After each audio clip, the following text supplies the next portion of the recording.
some way he was able to convince my grandma to let him take me and my little brothers to the park, and she said yeah. So we go to I think we're going to the park, but he takes us to his house instead.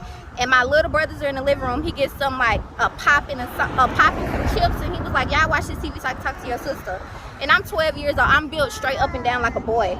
So he showed me a lot of money. He was like he would kick us out. But one time we walked in, and it was just a terrible sight. What was going on? Like all them people was together. They was, like having an orgy. It was what? And he did not care. Like my daddy did not care. He had like we was not there.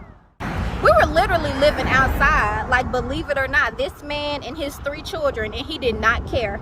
Like we were never a priority. He did not care if we had a roof over our head. I guess he thought us living like that was punishing my mama and that she'll come back. She never did though. So how did that feel when your mom that you had been looking for just ran away from you guys? I just kind of feel like everything everybody was saying about us was true. Like, didn't nobody want us, and we were like the worst thing to happen to my mom and dad. What's up, YouTube? I have the best trainer in Atlanta and possibly the world. Hit him up on Instagram at KD with the Muscle. Now back to the content. What's up, YouTube? Atlanta Street Interviews out here with another one. So we got a young lady with us today. How you doing today, miss? I'm good. How are you? I'm doing good. I'm doing good. Thank you for asking. Thank you for asking. So are you homeless? Yes. Okay. So what's your situation? So first of all, how old are you? I'm 28. 28. Okay. And so I see you here with this beautiful young lady. Yes, my daughter. Okay. And so is this your only child? It is. Okay. Okay. All right. So so at 28, we find ourselves homeless right now. How long have we been homeless? About 2 months now. About 2 months? Mm-hmm. What was it that happened 2 months ago that caused you to become homeless? I was in a really bad relationship, and something happened to where he told me that he would not only end my life but our child's life as well, and that was the strength for me to walk away. Okay, so it was a little bit of DV going on? Yeah. Okay, and so how long was you in this relationship for?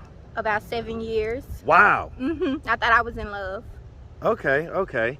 How long had the DV been going on for? About 4. About 4 years? Yeah. What was it do you think that started it or made, caused it to go from being a non-violent relationship to being, violent?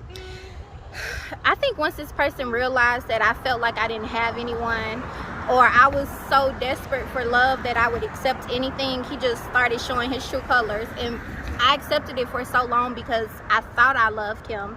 But when he threatened to end our child's life, I feel like that was God forcing my hand and telling me you deserve so much better. Like, go. Anything is better than, getting beat on, or somebody saying they're going to take your life and your child's. And then there's so much of a coward that if they were to do that, they wouldn't even face the consequences. They said that they would take their life as well. So it's like, it's time to go. How old was this guy? He's 32. Okay, he's about 4 years older? Yeah. Okay, okay. All right, have you ever been married? No. No? Okay. So let's just start from the beginning. So where are you from? I'm from Mississippi. Hey, man. Yes, sir. That big old sip all day long. What part? Where in Mississippi? Miles Point is classified as a coast. So like Miles Point, Pascagoula, Goshen, Biloxi, where Black Beach at, all that. Okay, so kind of like Gulf Coast area type Yeah. deal. Okay. Hey, man, shout out the whole Gulf Coast, man. Shout it out all day. All right, and so growing up in Mississippi, did you have both mom and dad in the household? No. Tell me about it. So who'd you grow up with, first of all? I have 2 little brothers. Their names are Tay Tay and Pumpkin. They were like my first babies before I had a daughter. And our mom and dad were on drugs, so we were never really a priority. So I kind of feel like I had to raise myself, and raising myself, I also had to raise my little brothers, and it was just a lot of How stuff. much younger are they than you? About 4 years.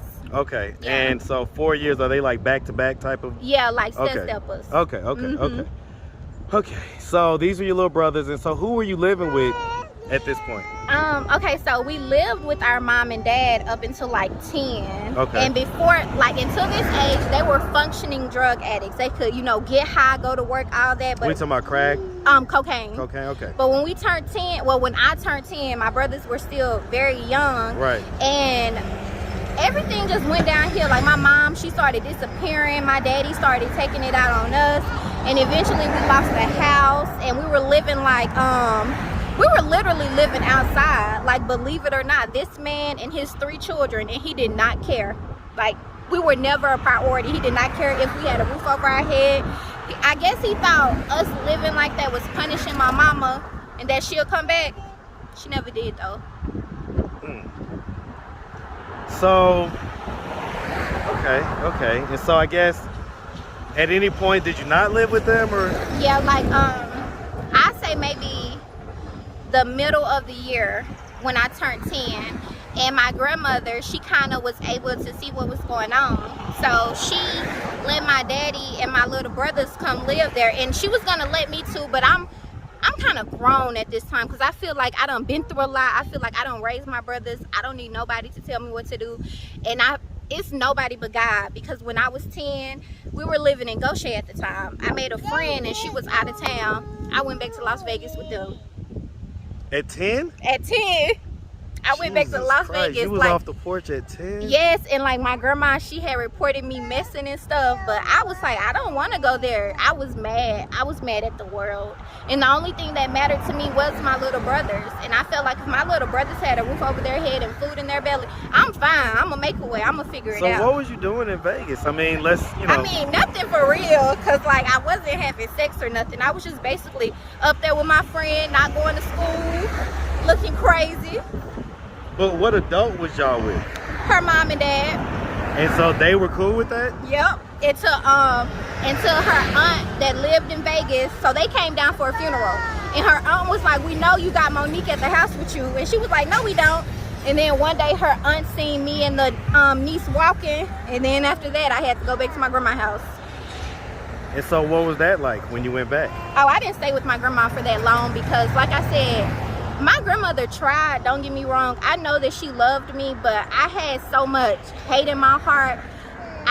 I didn't want to accept it. So I was like, I'm just going to do what I want to do. And we were in DHS custody, so that's like CPS. Mm-hmm. So I ended up being sent to a group home, but in my mind, I don't care because I just want my brothers to stay together. I kind of appointed myself like burden carrier because those were my little brothers and I love them so much. And I felt like no matter what I got to go through, God, as long as they're okay, that's fine with me. I don't care. At the time, how did all this weigh on you? How was you feeling at that time? Unwanted and unloved. Yeah, because I mean, you say both your parents was kind of on drugs and kind of out there, right? Yeah, and like my dad, he was more around physically than my mama, but I wish he wasn't around either because he was so mean to us. He was really mean. Like what type of stuff would he do? When we started living with him, like I was in foster care going to group homes, and then when I was 16, me and my 2 little brothers, we were able to live with my dad. So around this time, he's back to being a functioning drug addict. He lives in my great grandmother's home in Alabama. Now this a raggedy house, y'all. It's a 2-bedroom. Me and my brothers are piled up in my room because my room is the only one with a door. So my daddy, he didn't feed us. We literally had to like steal or like eat out the trash. He would turn the breaker box off, like all types of people in and out, like drug addicts, drug dealers. It was rough. And like men, like grown men that have seen me since I was just a child, and they seen me like at 16, 17 trying to talk to me, and I'm like, no. And you can't tell my daddy because he don't care. So it's kind of like we're still just figuring stuff out, but at least now we're finally all back together. So that's what kind of kept me there. Huh. Okay. So I mean, I'm gonna ask, did anything ever happen to you when you was younger?